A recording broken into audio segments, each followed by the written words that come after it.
Doctor MP गौरगामी, Basaveshwar वाणिज्य महाविद्यालय बागलकोट। सुमित्रानंद पंत जी से लिखित कविता ग्रामश्री। ग्रामश्री कविता पंत जी से लिखित एक अद्भुत कविता है।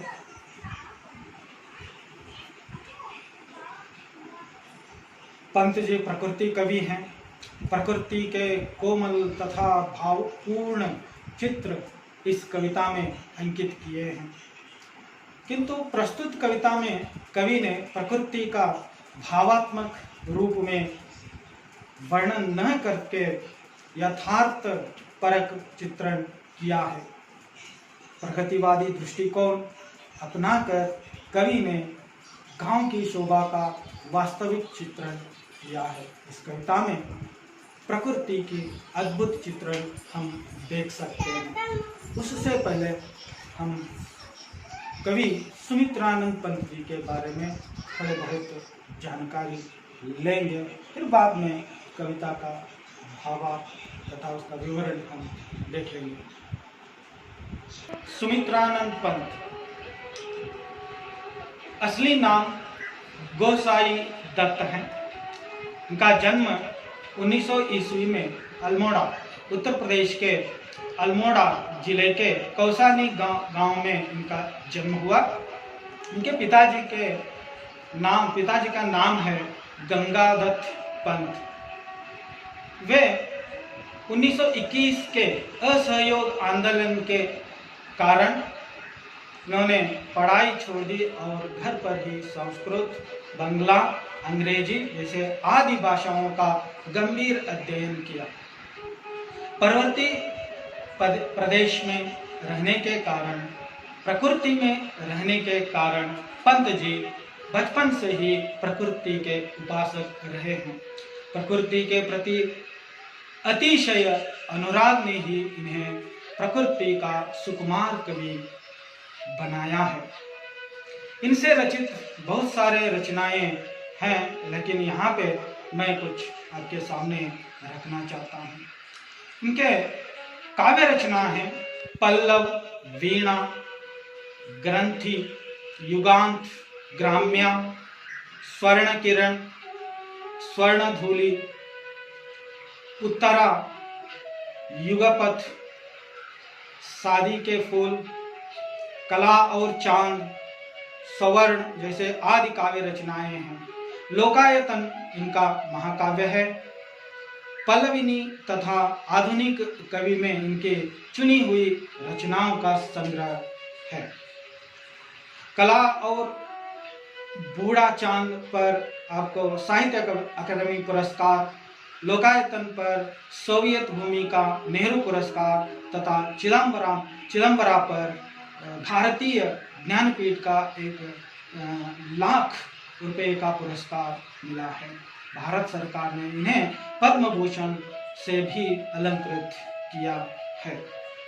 भाषा शैली, इनकी भाषा शैली जो है बहुत ही सुकुमार है। कोमल परख पदावली का प्रयोग इनकी रचनाओं में हम देख सकते हैं। इनकी भाषा चित्रमयी, अलंकृत तथा संगीतमयी है। इनमें गीति शैली की सभी विशेषताएं मौजूद हैं। सुंदर प्रकृति योजना भी पंत जी की भाषा का एक अन्य गुण रहा है। ग्रामश्री कविता। फैली खेतों में दूर तलक मखमल की कोमल हरियाली, लिपटी जिससे रवि की किरणें चांदी की सी उलझी चाली। यहाँ पर कवि सुमित्रानंद पंत जी कहते हैं, जब गांव के वातावरण संपूर्ण रूप में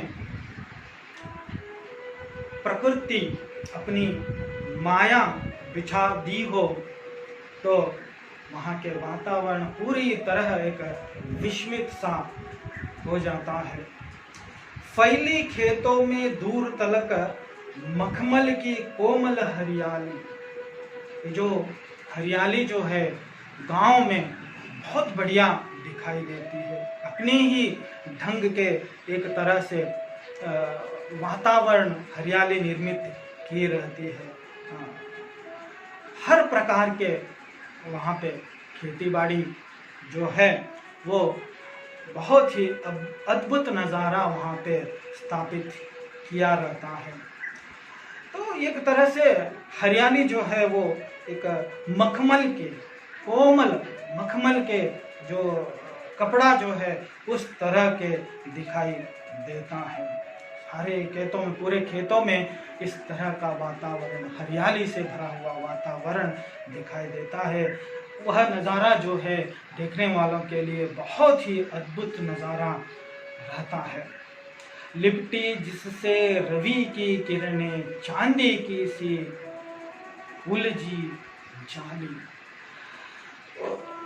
हरियाली पर सूरज के किरणें जब पड़ते हैं तो वह नज़ारा और भी अद्भुत बन जाता है।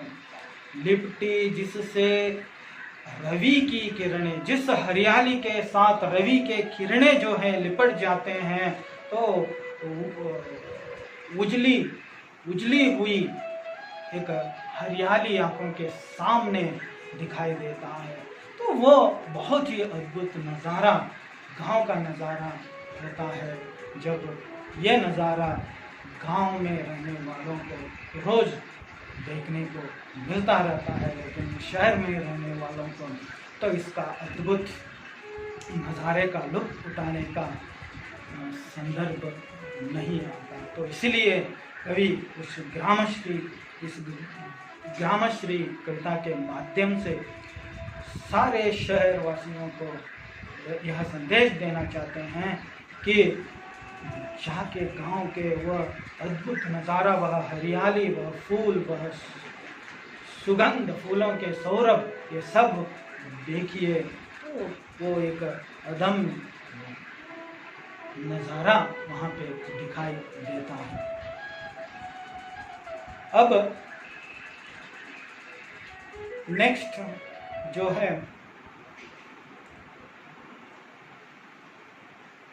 तिनकों के हरे हरे तन पर हिल हरित रुधिर है रहा झलक, श्यामल भूतल पर झुका। तिनकों के हरे हरे तन पर हिल हरित रुधिर है रहा झलक, श्यामल भूतल पर झुका। तिनके, छोटे छोटे तिनके जो होते हैं, हरियाली, वो जो पेड़ पौधे, जो बड़े बड़े पेड़ होते हैं, बड़े उससे छोटे छोटे पौधे होते हैं, और उससे भी छोटे छोटे जो होते हैं उनको हम तिनके कहते हैं। तो उन तिनकों के हरे हरे पत्तों पर, हरे हरे उन तिनकों के पत्तों पर हिल हरित रुधिर है रहा झलक। तो लाल रंग के छोटे छोटे फूल जो है, लाल रंग के छोटे छोटे फूल, रुधिर मतलब रक्त वर्ण के, मतलब लाल रंग के जो फूल जो हैं वो झलकते हुए नजर आते हैं। श्यामल भूतल पर झुका हुआ। तो श्यामल वर्ण के, मतलब श्यामल मतलब काले वर्ण के, यह धरती जो है, भूतल मतलब धरती पर झुके हुए उन तिनकों के पत्तों के ऊपर रहने वाले वो छोटे छोटे फूल जो है वो हमारे आँखों के सामने एक अद्भुत एक माया जाल बिछाए रहते हैं। वो नज़ारा हम गाँव में ही हम देख सकते हैं।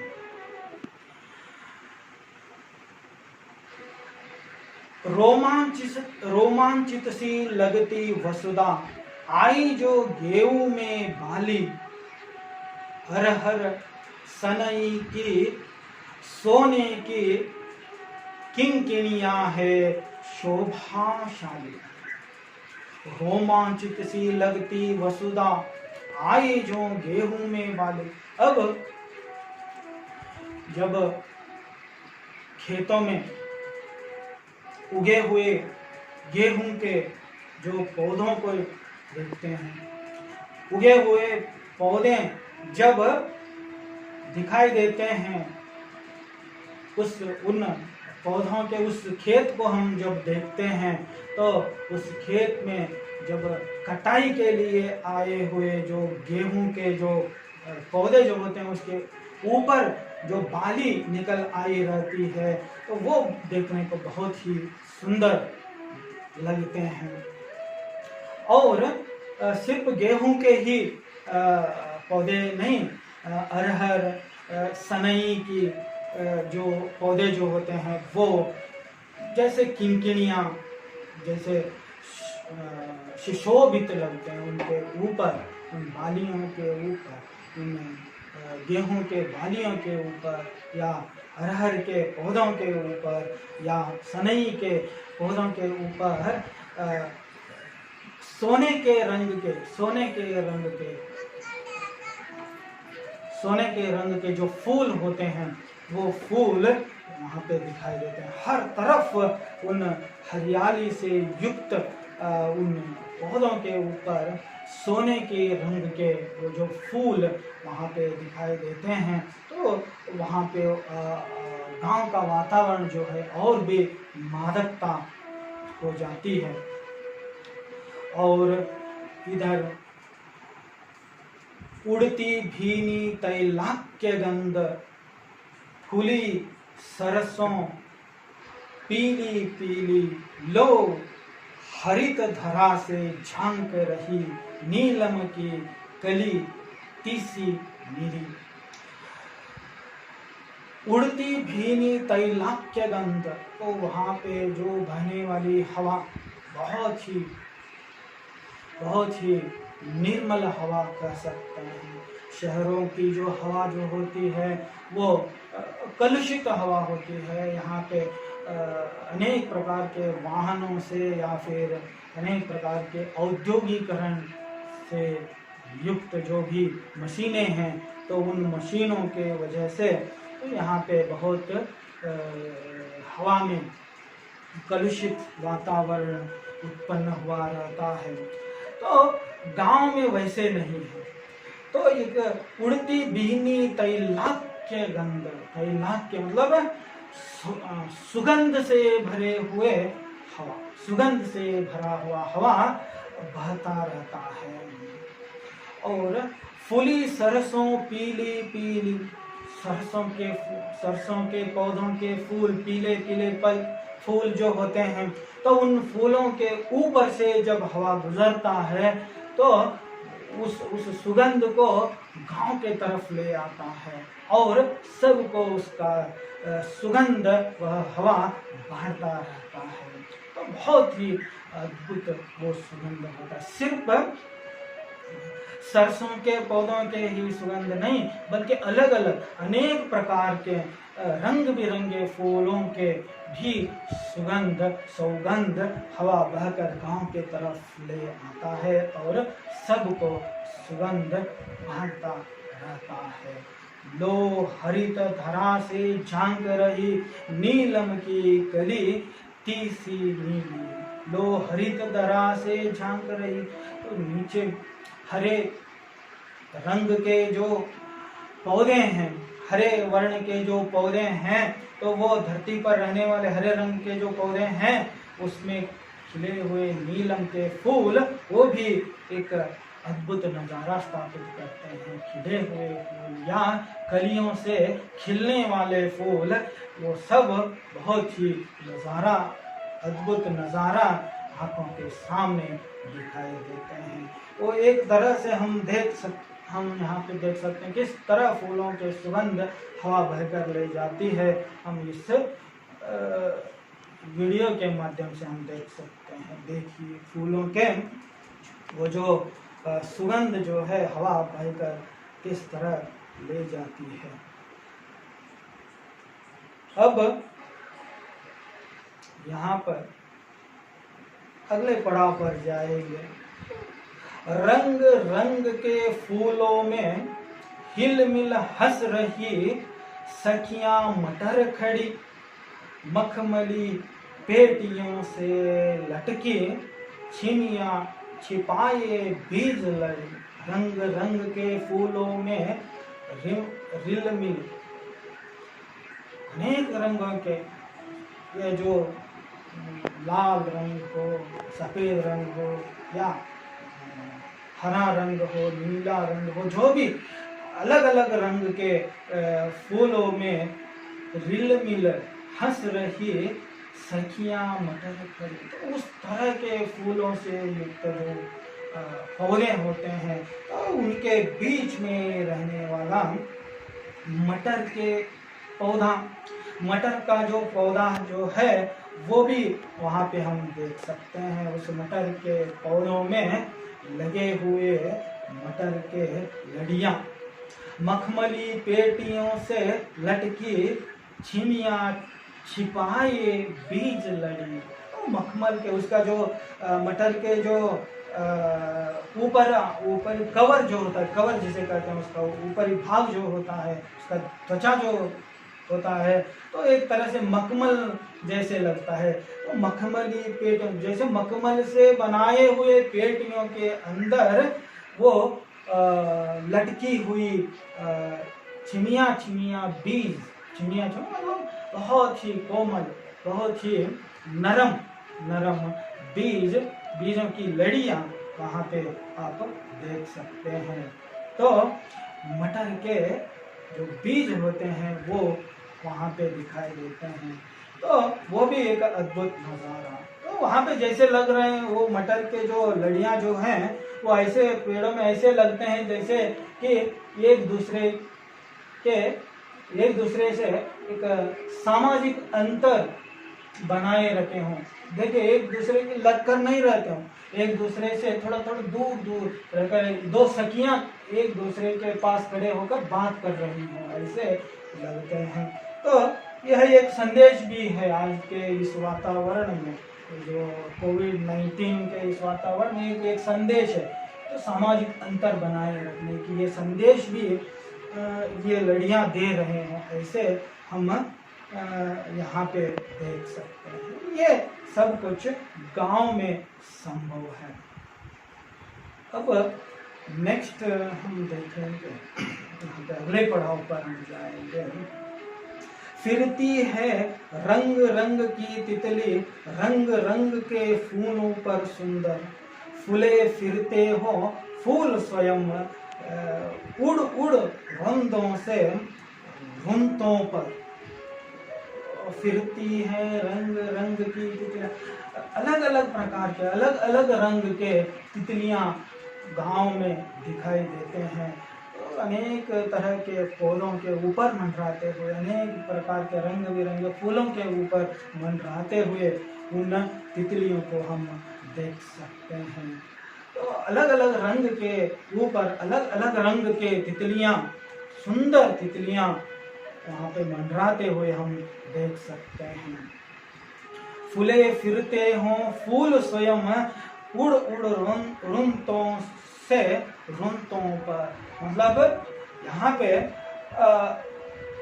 फूलों के सुंदर अलग अलग वर्ण के फूल, सुंदर फूलों के रुंदों, वहाँ पे जो गुच्छा होते हैं, तो उन गुच्छों के ऊपर से ये जो तितलियां गुजरते हैं, ऐसे लगता है अलग अलग रंग के ही फूल एक जगह से दूसरे जगह पर जाके बैठ रहे हों।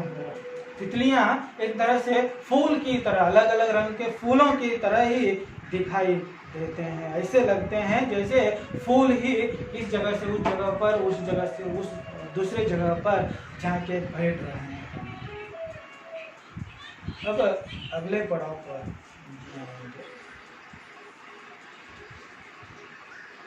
बगिया के छोटे पेड़ों पर, बगिया के छोटे पेड़ों पर सुंदर लगते छोटे छाजन, सुंदर गेहूं की बालों पर मोती के दानों से हिमकन, बगिया के छोटे पेड़ों पर, जो बगिया होता है, जो वहाँ पे खेत होता है, तो उस खेत के छोटे पेड़ों, खेतों में रहने वाले छोटे छोटे जो पेड़ होते हैं, तो उन छोटे छोटे पेड़ों पर रहने वाले छाजन, छाजन मतलब बेले जो होते हैं, बेले, वो बेले सूख कर वहीं पे पड़े हुए हैं। जो बेले होते हैं सूख कर वहीं पे पेड़ों के ऊपर, छोटे छोटे पेड़ों के ऊपर वैसे ही लिपट कर वहीं पे रहे हों। तो ऐसे छोटे छोटे ऐसे जो बेले हैं, तो वे बेले वहाँ पे छाजन जैसे लगते हैं। छोटे छोटे पेड़ों के ऊपर सूख कर वहीं पे लटके हुए जो नज़ारा जो होता है, वो एक तरह से छाजन जैसे दिखाई देता है। तो इसीलिए यहाँ पे कवि कहते हैं, बगिया के छोटे पेड़ों पर सुंदर लगते छोटे छाजन, छोटे छाजन, छोटे छोटे छाजन, छोटे छोटे वो जो सूखे हुए लताओं का जो भाग जो है, हिस्सा जो है, वो बहुत ही एक अलग तरह का सौंदर्य वहाँ पे स्थापित कर देते हैं। सुंदर गेहूं की बालों पर मोती के दानों से हिमकन, सुंदर जो गेहूं के जो उगे हुए कटाव के संदर्भ में, कटाव के लिए आए हुए उन गेहूं के बालों के ऊपर हिम के ओस के बूंदे वहाँ पे लिपटे हुए रहते हैं। उन बालों के ऊपर छोटे छोटे मोतियों की तरह वो दिखाई देते हैं, ओस की बूंदे। तो इसीलिए यहाँ पे कवि कहते हैं, तो हिमक मोती के दानों से हिमकन, मोती जैसे लगते हैं वो हिमकन, वो ओस की बूंदे मोती जैसे दिखाई देते हैं। इसलिए यहाँ पे उन ओस के बूंदों को मोती कहकर यहाँ पे संबोधित करते हैं कवि। यहाँ पे जो ऊपर जो है वो जो आप देख सकते हैं मोती जैसे दिखाई देने वाले ओस की बूंदे।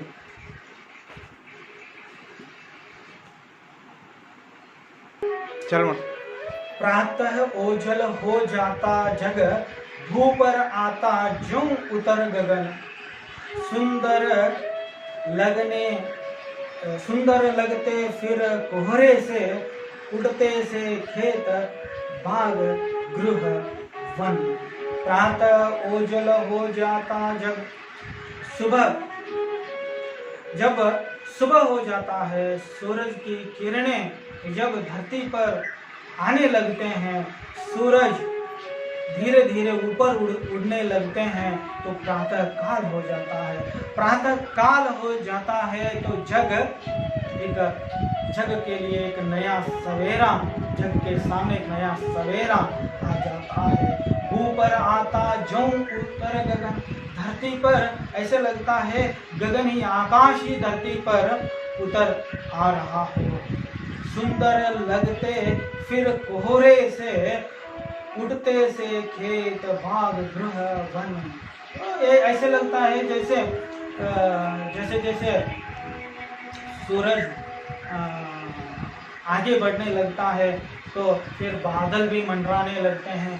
तो खेतों के ऊपर, पहाड़ियों के ऊपर, नदियों के ऊपर, बागों के ऊपर, घरों के ऊपर, पेड़ पौधों के ऊपर, वनों के ऊपर जो बादल मंडराते रहते हैं, इधर से उधर, उधर से इधर, जो बादल आकाश में जाते रहते हैं, तो वो दृश्य देखने पर बहुत ही अद्भुत लगता है। तो इसलिए यहाँ पे कवि कहते हैं, प्रातः ओझल हो जाता जग, भू पर आता ज्यों उतर गगन। जैसे ही गगन, आकाश ही धरती पर उतर आ गया हो, वो बादल इतने नजदीक आए रहते हैं, पौधों के ऊपर मंडराते हुए आगे बढ़ते रहते हैं,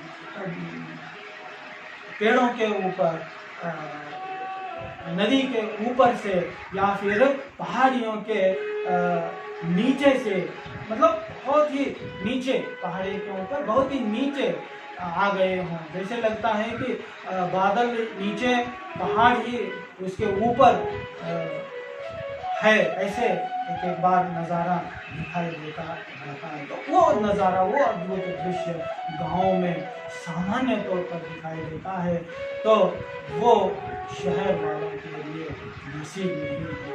ऐसे नज़ारे सिर्फ और सिर्फ गाँव में ही दिखाई देता है। इसलिए कभी वहाँ पे ग्रामश्री नाम दिया है इस कविता को। गाँव का श्री, गाँव का शोभा। अब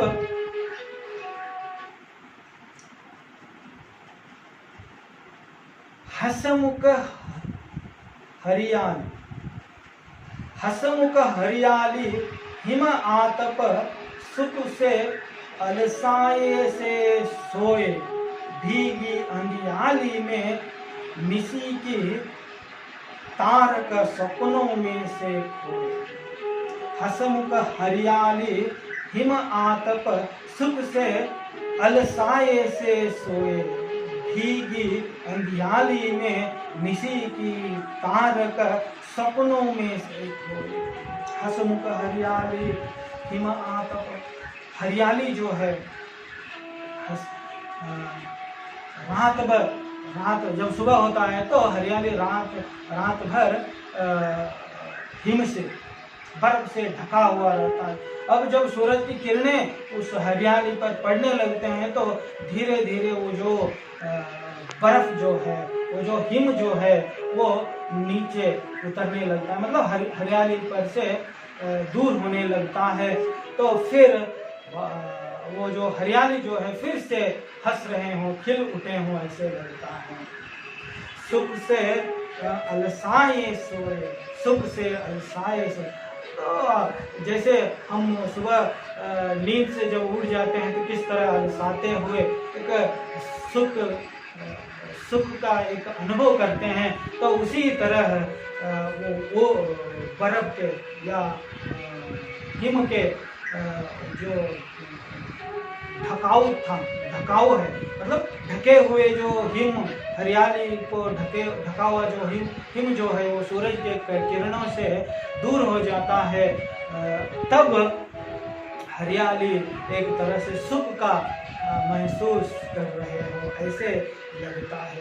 भीगी अंधियाली में निसी की तारक सपनों में से, और ऐसे सुबह का जो उमंगों में उड़ते हुए हरियाली, ऐसे हरियाली को ऐसे महसूस हो रहे हो जैसे भीगी अंधियाली में निसी की तारक सपनों में से।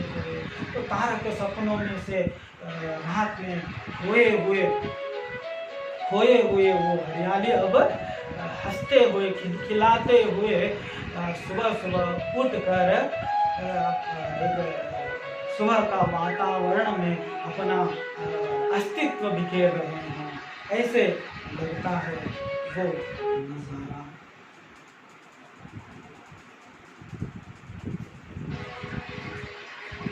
मरकत डिब्बों सा खुला ग्राम, जिस पर नीलम नभ आच्छादन। मरकत डिब्बों सा खुला ग्राम, जिस पर नीलम नभ आच्छादन। निरूपम हिमांत में स्निग्ध शांत, निज शोभा से हरता जन्म। तो अब सुबह हो जाता है, फिर सूरज के रोशनी सब तरफ फैल जाता है।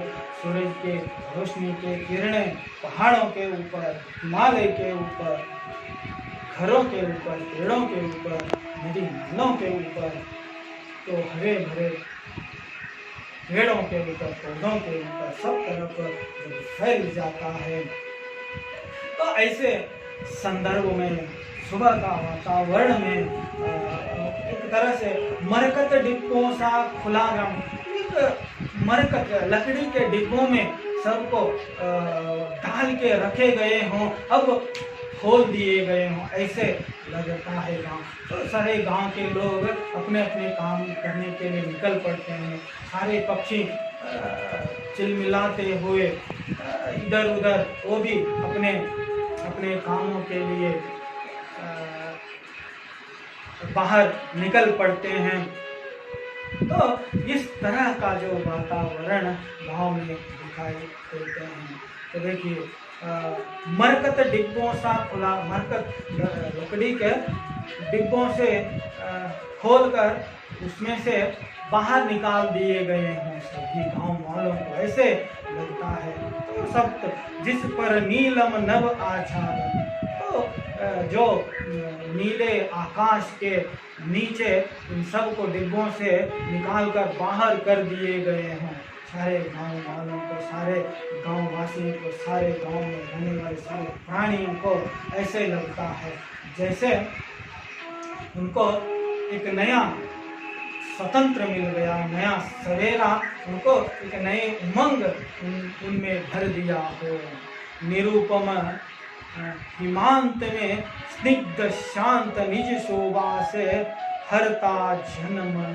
तो निरूपम हिमांत में स्निग्ध शांत, तो ये जो गांव, जिस गांव का जो वर्णन किया गया है यहाँ पे कवि के द्वारा, वो गांव हिमालय के तट पर, हिमालय पर्वत प्रदेशों के पास तट पर होने के कारण, तो यहाँ वहाँ पर ये सब होते हैं, ये सब अद्भुत नज़ारे होते हैं। तो निरुपम हिमालय में स्निग्ध शांत, निरुपम जिसका उपमान किया नहीं जाता, जिस